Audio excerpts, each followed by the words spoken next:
नमस्कार प्रिय विद्यार्थियों और दोस्तों, आप सभी का एनजे फार्मा नॉलेज में हार्दिक स्वागत है। तो फ्रेंड्स, आज हम रेस्पिरेटरी सिस्टम स्टार्ट करने जा रहे हैं। इससे पहले कि हमने वीडियो में क्या है स्केलेटल सिस्टम को कंप्लीट कर लिया था, जिसमें हमने क्या है सभी बोन्स के बारे में हमने पढ़ा था। तो आज हम क्या है रेस्पिरेटरी सिस्टम या हम कहे श्वसन तंत्र को स्टार्ट करने जा रहे हैं, जिसमें कि हम जो गैसेस का जो एक्सचेंज होता है हमारे बॉडी में, जो ऑक्सीजन का आना और CO2 का बाहर निकलना, उसमें कौन कौन से ऑर्गन्स इन्वॉल्व रहते हैं। तो उन सभी ऑर्गन्स के बारे में हम बात करेंगे जो कि रिस्पायरेटरी सिस्टम के अंदर हमारे आते हैं। ठीक है जी। तो आइए हम वीडियो को स्टार्ट करते हैं। सबसे पहले हम इंट्रोडक्शन की अगर हम बात करते हैं रिस्पिरेटरी सिस्टम की, तो respiratory systems play role in the exchange of oxygen and carbon dioxide between the atmospheric air, blood and tissue cells. ठीक है जी। तो रिस्पिरेटरी सिस्टम का इंपॉर्टेंट रोल प्ले करता है हमारी बॉडी के, ह्यूमन बॉडी के अंदर। इसका काम क्या होता है कि जो गैसेस का जो एक्सचेंज है, जो ऑक्सीजन है और जो CO2 है, उनका एक्सचेंज करता है किसके बीच बीच में, between the atmospheric air, blood and tissue cells. ठीक है जी। तो मतलब क्या है, जो रिस्पिरेटरी सिस्टम्स क्या है, जो ऑक्सीजन को इनहेल करता है और फिर वो हमारा क्या है ब्लड के द्वारा टिश्यू सेल्स तक हमारा पहुंचता है। वहां से CO2 क्या है वापस हमारे रिस्पिरेटरी सिस्टम के द्वारा हमारी बॉडी से क्या है जो आउट होती है। ठीक है जी। तो वो क्या है हमारा रिस्पिरेटरी सिस्टम का काम रहता है। ठीक है जी। तो respiratory system play important role in exchange of oxygen and carbon dioxide. तो रिस्पिरेटरी सिस्टम का इंपॉर्टेंट रोल क्या है, जो एक्सचेंज करना गैसेज का, ऑक्सीजन और कार्बन डाइऑक्साइड का, between the atmospheric air and blood and tissue cells. ठीक है जी। इसी में एक वर्ड आता है कि मेटाबॉलिक रिएक्शंस क्या है। तो मेटाबॉलिक रिएक्शन की अगर हम बात करें, human body use oxygen to produce energy from nutrients in form of ATP. At the same time, this reaction releases CO2, which must be eliminated quickly to prevent acidity due to CO2। ठीक है जी। तो metabolic reactions का क्या काम है हमारी body के अंदर, कि मतलब क्या है कि जो ऑक्सीजन को क्या है ये यूज कर कर हमारी बॉडी के अंदर क्या है जो एनर्जी क्या है प्रोड्यूस करती है। तो जब हमारी बॉडी के अंदर जो है ऑक्सीजन यूज कर कर एनर्जी प्रोड्यूस होती है, तो उसी टाइम पर क्या है जो हमारी जो रिएक्शन होती है सेम टाइम पर, तो उसी टाइम पर क्या है हमारे CO2 क्या है वहां पर क्या है एलिमिनेटेड होती है, रिलीज होती है। तो वो CO2 क्या है वापस हमारी बॉडी से क्या है जो हमारे ऑर्गन्स थे उसे हमारे क्या नोज से क्या वो आउट होती है। ठीक है जी। जो कि जरूरी है क्विकली एलिमिनेटेड होना, जो कि जो हमारी एसिडिटी है उसको क्या प्रिवेंट करता है। ठीक है जी। तो इसमें हमने बात करी कि रिस्पिरेशन सिस्टम में क्या दो के अलावा हमारे कार्डियोवास्कुलर सिस्टम का भी क्या इंपॉर्टेंट रोल रहता है। इसके बारे में हम बात करेंगे आगे जो नेक्स्ट सिस्टम होगा। तो इसमें हम थोड़ा जान लेते हैं कि जो रिस्पिरेटरी सिस्टम क्या करता है, वो सिर्फ क्या गैसेस को एक्सचेंज करता है, मतलब क्या जो O2 का इंटेक करता है और एलिमिनेशन करता है CO2 का। अब हम बात करें ऑक्सीजन को हमारे जो ब्लड या टिश्यू सेल्स के द्वारा उसको पहुंचाने का काम कौन करता है, वो हमारा कौन करता है, कार्डियोवास्कुलर सिस्टम करता है। कि ट्रांसपोर्ट का काम कौन करता है, तो वो हमारा कार्डियोवास्कुलर सिस्टम करता है। ठीक है जी। तो the respiratory and cardiovascular system cooperate, ये दोनों मिलकर क्या है to supply O2 and eliminate CO2। ठीक है जी। तो रिस्पिरेटरी सिस्टम क्या है, provide from gases exchange that intake of O2 and elimination of CO2। ठीक है जी। तो रिस्पिरेटरी सिस्टम क्या करता है, हमारा जो ऑक्सीजन है उसको क्या है हमारे नोज के द्वारा इनहेल करता है, और दूसरा क्या जो भी एलिमिनेशन जो CO2 है, जो हमारे CO2 आती है आफ्टर एनर्जी प्रोड्यूस होने के बाद, उसको क्या है एलिमिनेट करने का काम करता है, आप बाहर निकालने का काम करता है। और कार्डियोवास्कुलर सिस्टम क्या करता है, जो ऑक्सीजन है उसको क्या है ट्रांसपोर्ट करने का काम करता है through blood between the lungs and body cells. ठीक है जी। उसके बाद हम नेक्स्ट हम बात करते हैं टाइप ऑफ रिस्पिरेशन। दो टाइप के रिस्पिरेशन होते हैं, एक होती है एक्सटर्नल और एक होती है इंटरनल। एक्सटर्नल रिस्पिरेशन क्या होती है, जो कि हमारे लंग्स तक होती है। अगर हम बात करें जो नोज से हमने एयर लिया और हमारे लंग्स तक गई, और लंग्स से आगे जो हमारे ब्लड या टिश्यूज के अंदर जो गैसेज जाती है, वो क्या हमारे इंटरनल रिस्पिरेशन कहलाती है। ठीक है जी। तो एक्सटर्नल रिस्पिरेशन की अगर हम बात करें, बाहरी श्वसन, तो involve exchange of respiratory gases that is oxygen and carbon dioxide between lungs. It is a physical process in which oxygen is taken up by the capillary of lung alveoli and carbon dioxide is released from the blood। दूसरा अगर हम बात करें internal respiration की, अगर हम बात करें involve exchange of gases between blood and tissues. ठीक है जी। तो एक्सटर्नल रिस्पिरेशन क्या है कि जो ऑक्सीजन को हमारे बॉडी के अंदर लंग्स तक लाना, तो वो क्या है हमारे एक्सटर्नल रिस्पिरेशन है। मतलब जो हमें नाक से ऑक्सीजन लिया और जो हमारे लंग्स के जो एल्वोली पार्ट तक वहां तक हमारी जो गई, तो वो क्या है हमारी एक्सटर्नल रिस्पिरेशन कहलाती है। उसके बाद आगे जो ऑक्सीजन हमारे ब्लड या टिश्यूज के अंदर जो पहुंचती है, एक्सचेंज होती है, तो वो क्या हमारे इंटरनल रिस्पिरेशन कहलाती है। तो इंटरनल रिस्पिरेशन की अगर हम बात करें, involve exchange of gases between blood and tissues, that it is ensuring the transport of oxygen in the blood from the lungs to the cell and transport the metabolic carbon dioxide from the tissue cell into the blood and to the lung। ठीक है जी। तो उसके बाद का जो alveoli जो air sacs होते हैं वहाँ पर जो हमारे कैपिलरी जो अटैच होते हैं, वहाँ से हमारा जो ऑक्सीजन क्या है जो हमारे ब्लड के थ्रू लंग से ब्लड के थ्रू हमारे क्या जो सेल्स के पास पहुंचता है, और वहाँ पर क्या है जो एनर्जी फ्रॉम प्रोड्यूस होता है, वहीं पर जो हमारी मेटाबॉलिक जो रिएक्शन होते हैं जिसमें कि हमारा CO2 एलिमिनेशन होता है, तो वो CO2 क्या हो उन्हीं हमारी सेल्स से होता है, वो हमारे ब्लड के थ्रू क्या हमारे लंग्स में आता है, और लंग्स से फिर क्या हो हमारे नोज के थ्रू क्या हमारा वो बाहर निकाल दिया जाता है। ठीक है जी। तो ये होता है हमारा एक्सटर्नल रिस्पिरेशन और इंटरनल रिस्पायरेशन। ठीक है जी। तो एक्सटर्नल मतलब क्या है इन्वायरमेंट टू लंग्स, और इंटरनल का मतलब क्या है ब्लड टू सेल्स। उसके बाद आता है फेजेज ऑफ रिस्पिरेशन कि इंस्पायरेशन एंड एक्सपायरेशन का मतलब क्या है। तो इंस्पायरेशन का मतलब क्या होता है इनहेलेशन, इनहेल करना। एक्सपायरेशन का मतलब है एक्सहेल करना, किसी चीज को बाहर की ओर फेंकना। इंस्पायरेशन का मतलब क्या है किसी चीज को अपने इनहेल करना, अपनी बॉडी के अंदर लेना। ठीक है जी। तो इंस्पायरेशन का मतलब क्या है air is taken into the lungs, जो एयर्स है जो ऑक्सीजन है उसको हमारे लंग्स तक पहुंचाना। एक्सपायरेशन का मतलब क्या है expelled out the lungs, lungs से जो CO2 है उसको क्या है एक्सपेल आउट करना।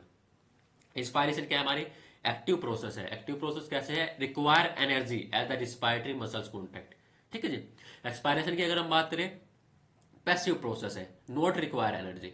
तो इंस्पायरेशन का मतलब क्या एक्टिव प्रोसेस में मतलब एनर्जी का मतलब क्या है इसमें क्या है हमारा डायफ्राम जो होता है। ठीक है जी। हमारे जो लंग्स होता है उनके नीचे क्या हमारे जो डायफ्राम जैसे स्ट्रक्चर में देख रहे हैं ना पिंक जो लाइन आपको दिख रही है जहाँ पर डायफ्राम कॉन्टेक्ट जो आपको दिख रहा है, तो यहाँ पर क्या हमारी एनर्जी जो यूज होती है। ठीक है जी। पैसिव प्रोसेस में अगर हम बात करें तो उस टाइम में क्या हमारा जो डायफ्राम क्या रिलैक्स हो जाता है। ठीक है, not require energies. Next point की अगर हम बात करें जो रिब केज है move forward and outward by the action of intercostal muscle contract. ठीक है जी। एक्सपायरेशन की अगर हम बात करें rib cage move downward and inward by the action of intercostal muscles. ठीक है जी। जो जो मसल्स है जो हमारे लंग्स के वहां पर जो हमारे बोन्स वहां पर जो हमारी मसल्स अटैच रहती है जो इंटरकोस्टल मसल्स रहती है उनकी यहाँ पर बात हो रही है। ठीक है जी। नेक्स्ट पॉइंट की अगर हम बात करें diaphragm move down by contracting and become flats. And expiration के केसेस में अगर हम बात करें diaphragm move up and relaxing and become dome shapes. उसके बाद अगर हम बात करें जब हम इंस्पिरेशन करेंगे जब हम इनहेल करेंगे तो उस समय पर हमारे चेस्ट की जो कैविटी इंक्रीज होगी, चेस्ट का साइज इंक्रीज होगा। जब हम एक्सेल करेंगे वहां पर क्या चेस्ट की कैविटी क्या है डिक्रीज होगी। ठीक है जी। इंस्पायरेशन में क्या करते हैं हम inspire air is oxygen and nitrogen mix. And expire में अगर हम बात करें expire carbon dioxide and nitrogen mix. ठीक है जी। तो ये होता है हमारा इंस्पायरेशन और एक्सपायरेशन के बीच का डिफरेंस, या बात करें इनहेलेशन और एक्सहेलेशन के बीच का डिफरेंस। उसके बाद हम बात करते हैं फंक्शंस की। अगर हम बात करें रिस्पायरेटरी सिस्टम में सबसे पहले आता है ओल्फैक्शन। ओल्फैक्शन का मतलब क्या है स्मेलिंग। ड्यूरिंग इनहेलेशंस जब air enter the nasal cavity some chemical present in the airs bind it to it and activate the receptor of nervous system on the cilia. The signal are sent to the olfactory bulb via the brains. ठीक है जी। दूसरा होता है phonation. Phonation का मतलब क्या speech sounds. जब हम बोलते हैं द मसल्स जो हमारे लैरिंज के मसल्स है move the actinoid cartilage. This cartilage क्या है जो हमारे वोकल कॉर्ड को पुश करते हैं। तो ड्यूरिंग एक्सहेलेशन जब हम एयर पास करते हैं तो through the vocal cord it make them vibrate and create sound. तो जब हम जब एक्सेल करते हैं एयर को उस समय पर हमारा क्या है वो वोकल कॉर्ड के अंदर क्या है जो हमारा वाइब्रेट होती है और वो एक साउंड क्रिएट करता है। जब आप एक्सेल करते होंगे एयर को जब आप सुनना तो आपको एक साउंड सुनाई देती है। ठीक है। दूसरा अगर हम बात करें जो हमारे ब्लड पीएच है उसको रेगुलेट करने का काम करता है। दूसरा क्या filtered inspired air and supply oxygen dispose CO2। ठीक है, ये हमारे फंक्शंस थे रिस्पिरेटरी सिस्टम के। अगर हम बात करें श्वसन तंत्र की अगर हम बात करें, अब हम आते हैं इनके पार्ट से हम बात करें इनके ऑर्गन्स के बारे में। हर एक ऑर्गन्स के अनाटमी और फिजियोलॉजी दोनों के बारे में हम बात करेंगे। कौन कौन से जो ऑर्गन्स हैं हमारे जो रिस्पिरेटरी सिस्टम है रिस्पायरेटरी सिस्टम है उसके अंदर क्या है इंक्लूडेड होते हैं। तो अगर हम पार्ट की बात करें रिस्पायरेटरी सिस्टम में सबसे पहले आता है हमारा नोज आता है। ठीक है जी। उसके बाद हमारा फेरिंग्स आता है। ठीक है जी। ये हमारा नोज हो गया। ठीक है जी। उसके बाद हमारा जो माउथ के पीछे यहाँ पर हमारे क्या फेरिंग्स आ जाता है जिसको हम थ्रोट भी बोल सकते हैं। उसके बाद हमारा लैरिंग्स जिसको हम क्या बोलते हैं वॉइस बॉक्स भी बोलते हैं। ठीक है जी। उसके बाद हमारा ट्रैकिया जो विंड पाइप आ जाती है जहाँ से हमारे एयर जो लंग्स तक जाती है। उसके बाद हमारे ब्रोंकाई आ जाती है और उसके बाद लास्ट हमारा जो आता है लंग्स आता है। ठीक है जी। तो इन सभी हम पार्ट्स के बारे में क्या है एक एक करके क्या हम पढ़ेंगे। सबसे पहले अगर हम बात कर लेते हैं नोज की। अगर हम बात करें तो नोज क्या हमारा एक्सटर्नली क्या विजिबल ऑर्गन है हमारे रिस्पायरेटरी सिस्टम का। ठीक है जी। तो श्वसन तंत्र का जो हमारे का जिसको हम विजिबली क्या हम देख सकते हैं तो वो क्या हमारा नोज है। तो इसका क्या एक्सटर्नली और इंटरनली दोनों क्या हम इसके एनाटॉमी की बात करेंगे। तो नोज को क्या हमारे दो पार्ट के अंदर डिवाइडेड करते हैं, एक एक्सटर्नल नोज एक क्या है इंटरनल नोज। ठीक है जी। तो सबसे पहले हम बात करते हैं एक्सटर्नल नोज की। अगर हम बात करते हैं तो the external nose consist of a framework of bones. ठीक है, जो हमने बात करी थी कि जो हमारे नोज के जो बोन्स हैं उनके हमने स्केलेटल सिस्टम में भी हमने बात करी थी कि जो एक्सटर्नल नोज है consist of a framework of bones and hyaline cartilage, जो कि कवर्ड रहती है किससे, मसल्स से एंड जो हमारी स्किन है उससे, and lined by mucus membranes. उसके बाद नेक्स्ट हम बात करें the frontal bones, nasal bones and maxilla from the bony frame of the external nose. ठीक है जी, जो हमारी जो फ्रंटल बोन हो गई, उसके बाद हमारे जो नेजल बोन्स हो गए, उसके बाद हमारा मैक्सिला, मतलब तीनों मिलकर क्या हमारे जो एक्सटर्नल नोज का क्या फ्रेमवर्क, क्या हमारे स्ट्रक्चर क्या बनाते हैं। On the under surface of the external nose are two opening called the external layer and nostril. ठीक है जी, जो हमारे नोज के दो ओपनिंग आपको दिख रहे हैं जहां से हमारे एयर एंटर होती है, तो उसको हम क्या बोलते हैं, एक्सटर्नल लेयर या नोस्ट्रिल क्या हम उसको बोलते हैं। ठीक है जी। नेक्स्ट हम बात करें interior to external nostril is portion called nasal vestibule which has coarse hair that filter out the dust particle. अब बात आ रही है हमारे नोज के अंदर, हम अगर हम बात करें इंटरनली, अगर हम बात करें एक्सटर्नल नोस्ट्रिल के, तो उस पोर्शन को क्या बोलते हैं, नेजल वेस्टिब्यूल बोलते हैं, जहां पर हमारे क्या जो हेयर जो प्रेजेंट होते हैं इंटरनली, जो कि हमारे जो डस्ट पार्टिकल है उनको क्या है, जो धूल के जो कण है उनको क्या है, ये फिल्टर करने का क्या है काम करते हैं। ठीक है जी, समझ में आ गया कि सबसे पहले हमने बात करी एक्सटर्नल नोज की, कि एक्सटर्नल नोज का जो फ्रेमवर्क है वो बोन और हाइलाइट कार्टिलेज से बना होता है, उसके बाद मसल्स और स्किन से जो कवर्ड होते हैं। ठीक है जी, तो इसका जो फ्रेमवर्क बनाने का काम कौन कौन करता है, हमारे जो फ्रंटल बोन और नेजल बोन मैक्सिलाई के आपस में अटैच होते हैं, जो कि एक बोनी स्ट्रक्चर बनाती है हमारे एक्सटर्नल नोज का। जो हमारे नोज की जो दो ओपनिंग है जो हमें दिख रही है उसको क्या बोलते हैं, एक्सटर्नल लेयर बोलते हैं, नोस्ट्रिल बोलते हैं। तो फिर उसके इंटरनली अगर हम अंदर जाने की अगर हम बात करें, इंटरनली अगर हम बात करें एक्सटर्नल नोस्ट्रिल की, तो जो पोर्शन होता है जहाँ पर हमारे हेयर प्रेजेंट है तो उसको क्या बोलते हैं, नेजल वेस्टिब्यूल बोलते हैं, जो कि हमारे डस्ट पार्टिकल है उसको क्या प्रोटेक्ट करने का ये काम करता है, या फिल्टर करने का हमारा, अगर हम बात करें सॉरी, फिल्टर करने का ये हमारा काम करता है।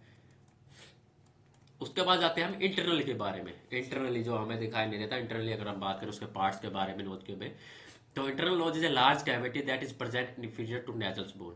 ठीक है जी, जो हमारे नेजल बोन जो हमें टच कर रहे हैं नाक के ऊपर, तो उसके इंटरनली अगर हम बात करते हैं, इंफीरियर अगर हम बात करें, ठीक है जी, तो internal nose is a larger cavity and is present inferior to the nasal bone and superior to the mouth. Anteriorly अगर हम बात करें, it merge with external nose and posteriorly join with pharynx through two opening called internal layers. जो आपको ये दिख रहा है ना, यहाँ पर जो लाइनिंग आपको ये दिख रही है, ये क्या हमारा इंटरनल लेयर है। ठीक है जी, तो वही यहाँ पर बात हो रही है कि जो एंटेरियर अगर हम बात करें, मर्ज जुड़ा होता है with external nose and posteriorly join. आगे अगर हम बात करें, जो हमारा एक्सटर्नल नोज है वो पोस्टेरियरली किससे जॉइन होता है, विद फेरिंग्स। यहाँ पर हमारे क्या पीछे जो है इंटरनल लेयर है, इससे पीछे क्या हमारे यहाँ पर क्या फेरिंग स्टार्ट हो जाता है, तो वहां पर क्या है हमारे ये जुड़ा होता है। यहाँ पर हमारी क्या इसकी ओपनिंग रहती है, जहाँ पर pharynx through two opening called, जिनको क्या बोलते हैं, इंटरनल लेयर बोलते हैं। उसके बाद हम बात करें space with in the internal wall is called nasal cavity. जो हमारा स्पेस जो प्रेजेंट है इसके अंदर, जो हमारा नाक के इंटरनली अगर हम बात करें अंदर जाने के बाद, जो हमारा जो स्पेस प्रेजेंट रहता है इसको हम क्या बोलते हैं, नेजल कैविटी बोलते हैं। Vertical partitions called the nasal septum divided the nasal cavity to right and left half. ठीक है जी, तो एक वर्टिकल जो पार्टीशंस होता है जिसको क्या बोलते हैं, नेजल सेप्टम बोलते हैं। ठीक है, जो आप जो दो पोर्शन आप देख रहे हो इसके बीच में जो लाइनिंग है इसको क्या बोलते हैं, नेजल सेप्टम बोलते हैं, जो कि हमारे क्या है राइट एंड लेफ्ट साइड जो उसको क्या है डिवाइडेड करने का काम करता है। ठीक है जी। उसके बाद हम बात करते हैं superior surface of the nasal cavity contain olfactory epithelium which provide sense of smells. Superior की बात हो रही है। अपर वाले की अगर हम बात करें, अपर साइड की अगर हम बात करें, तो वहां पर हमारा क्या है, एक ओल्फैक्टरी एपिथेलियम प्रेजेंट रहता है। ठीक है जी, यहाँ पर अगर हम बात करें, देखो यहाँ पर जो नाक के हमारा अपर वाला पार्ट है, यहाँ पर क्या हमारा ओल्फैक्टरी जो एपिथेलियम सेल्स प्रेजेंट रहते हैं, टिश्यूज प्रेजेंट रहते हैं, जो कि हमारे सेंस ऑफ स्मेल्स को क्या प्रोवाइड, जो हमें बताने का काम करते हैं। उसके बाद लास्ट हमारा अगर हम बात करें, उसका हमारा आता है कॉन्चिया। ठीक है जी, ये हमारे यहाँ पर आगे नेजल कॉन्चिया, जो कि तीन होता है, सुपीरियर, मीडियल एंड इन्फीरियर। ठीक है जी, तो these are three pair of turbinate located along the side of both nasal cavity. This fold inside your nose help warm and moisture air after you breathe it and help with nasal drainage. ठीक है जी, तो ये हमारा क्या है, कॉन्चिया का काम रहता है। उसके बाद नेक्स्ट आता है हमारा नेजल कैविटी की। अगर हम बात करें, जो हमने कैविटीज और स्पेस की अगर हम बात करी थी, तो nasal cavity is lined with internal with mucus membrane with contain glow blood cell and cilias. ठीक है, जो हमारे जो नेजल कैविटीज होती है, जो हमारे इंटरनली अगर हम बात करें, तो यहाँ पर जो हमारे एपिथेलियम जो सेल्स प्रेजेंट है, वहाँ पर क्या हमारे जो ग्लो ब्लड सेल या जो सील है, जो हेयर की अगर हम बात कर रहे हैं, तो वहाँ पर क्या है वो प्रेजेंट रहते हैं। ग्लो ब्लड सेल क्या है, जो हमारा म्यूकस को क्या प्रोड्यूस करने का काम करते हैं, जो कि हमारे नेजल कैविटी का मॉइस्ट रखने का काम करते हैं और डस्ट पार्टिकल को इंटरैप करने का काम करते हैं। वही अगर हम बात करें सीलिया क्या है, cell move mucus and dust particle toward oral cavity so that can be swallowed और स्पिल्ड आउट। ठीक है जी, तो नोज हैव 3 फंक्शंस। फर्स्ट क्या, warm moist and filter incoming airs. दूसरा क्या, जो ओल्फैक्टरी जो स्टिमुली उसको डिटेक्ट करता है, और जो हमारा स्पीच वाइब्रेशन उसको मॉडिफाई करने का ये काम करता है। ठीक है जी। तो यहाँ पर क्या, हमारे नेजल कैविटी की क्या जो अनाटमी हमने पढ़ लिया, एक्सटर्नल इंटरनली दोनों नोज के बारे में। अब हमारा सेकंड जो पोर्शन आता है वो हमारा आता है फेरिंग्स। ठीक है जी।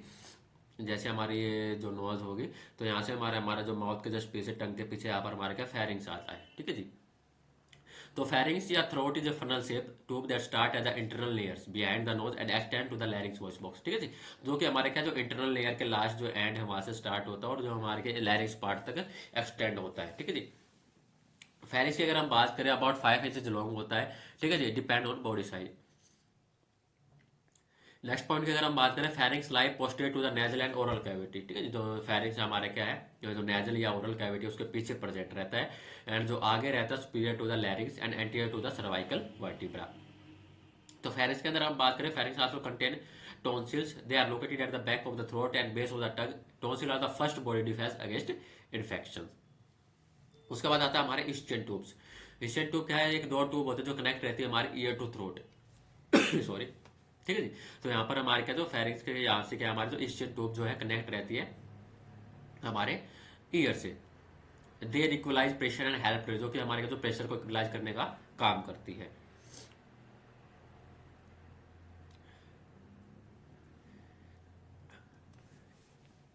ठीक है जी। तो हमारे ये क्या, माउथ हो गया, माउथ के जस्ट पीछे हमारे क्या यहाँ पर क्या, फेरिंग्स आते हैं, जैसे नेजोफेरिंग्स, ओरोफेरिंग्स एंड लैरिंगोफेरिंग्स। तो नेजोफेरिंग्स और ओरोफेरिंग्स की हमने बात की थी। तो यहीं से हमारा क्या, जो हमारे एशियन ट्यूब रहती है, जो कि हमारी क्या है, ईयर के साथ कनेक्ट रहती है। तो फेरिंग्स क्या है, हमारे 3 रीजन्स के अंदर इसको डिवाइड किया गया। सबसे पहले अगर हम बात करें नेजोफेरिंग्स, जो कि हमारे जो नाक है उसके जस्ट पीछे प्रेजेंट रहता है।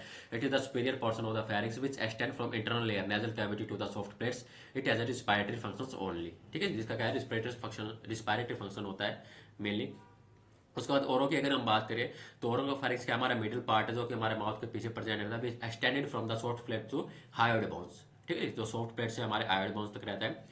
इसका क्या, दोनों फंक्शन है, रिस्पिरेशन में भी इन्वॉल्वमेंट रहता है और डाइजेस्टिव फंक्शंस में भी इन्वॉल्व रहता है। ठीक है, as air food and liquid passes through it. उसके बाद आता है हमारा लैरिंग्स की अगर हम बात करें, तो सबसे जो नीचे वाला जो पोर्शन अगर हम बात करें laryngopharynx, it is an inferior bottom portion of a pharynx. It start from hyoid bone to connect with oesophagus and larynx. इसके क्या है, दोनों ही रिस्पिरेशन और डाइजेस्टिव दोनों ही क्या इसके फंक्शंस हमारे रहते हैं। ठीक है, ये हमारा नेजोफेरिंग्स हो गया, ये हमारा ओरोफेरिंग्स हो गया, और ये हमारा क्या है, लैरिंगोफेरिंग्स हो गया। अब थर्ड हमारा पार्ट ऑर्गन आता है लैरिंग्स। ठीक है जी, नोज की हमने बात कर ली, फेरिंग्स की हमने बात कर ली। अब आता है हमारा लैरिंग, जिसको क्या बोलते हैं, वॉइस बॉक्स भी हम बोलते हैं। तो लैरिंग्स या voice box is the short और passage way that connect to the laryngopharynx with trachea. ठीक है जी। तो जो हमारे क्या फेरिंग्स और ट्रैकिया के साथ क्या कनेक्ट करने का काम करता है। It line in the mid line of the neck anterior to the oesophagus and it also contain vocal cords, जो एसेंशियल है ह्यूमन स्पीच के लिए। लैरिंग्स की अगर हम साइज की अगर हम बात करें, 2 inch long in adult and then smaller in womens. ठीक है जी। लैरिंग्स की अगर हम बात करें, किससे बना होता है, कार्टिलेज, लिगामेंट और मसल्स से। कार्टिलेज का स्ट्रक्चर प्रोवाइड करने का काम करता है। लिगामेंट की अगर हम बात करें, जो कार्टिलेज है उसको एरिया को कनेक्ट करने का काम करते हैं। ठीक है जी, attach to nearby structures. Muscles की अगर हम बात करें, move your larynx by swelling, help breathing and produce vocal cord. Function की अगर आप बात करें लैरिंग्स की, तो ब्रीथिंग, वोकल साउंड क्रिएट करने का काम करता है, preventing food and other particle getting into trachea and lungs. और दूसरा क्या है, जो अभी हम खाना खाते हैं डाइजेशन के टाइम पे, तो जो हम खाना खाते हैं तो उसको क्या है, हमारे जो ट्रैकिया लंग्स के अंदर जाने से क्या हमारे रोकने का काम करता है। ठीक है जी। अब हम बात करते हैं पार्ट ऑफ लैरिंग्स। तो लैरिंग्स के अंदर हमारे कौन कौन से पार्ट आते हैं, सबसे पहले हमारा एपिग्लोटिस आता है। ठीक है, सबसे अपर वाला जो पार्ट है हमारा एपिग्लोटिस है। फ्लैप ऑफ स्किन जो cover the opening of your लैरिंग्स, जो कि हमारे लैरिंग्स के जो ओपनिंग है उसको कवर करने का काम करता है। इसका काम क्या कहते हैं, जो हमारे फूड है, जो पार्टिकल उसको हमारे क्या रिस्पिरेटरी जो ब्रोंकिया जो लंग्स का उसके अंदर हमारा जाने नहीं देता है। दूसरा अगर हम बात करें vocal cord and vestibule fold, close your larynx when swallowing so that food does not go into trachea and lungs. उसके बाद हम बात करें थायराइड कार्टिलेज की अगर हम बात करें, piece of cartilage on the front of your larynx is called Adam apples. उसके बाद हमारा वोकल कॉर्ड आता है। Vocal cord open, close, vibrate, air passes through the aerate sound and space, जो कि हमारे का साउंड और स्पेस को क्रिएट करने का हमारा काम कर। ठीक है जी, तो वोकल कॉर्ड की हमने बात कर ली। तो आज के वीडियो में हमारा ये तक था। तो आगे के वीडियो में हम जो बाकी के जो पार्ट बच गए उनको हम कवर करेंगे।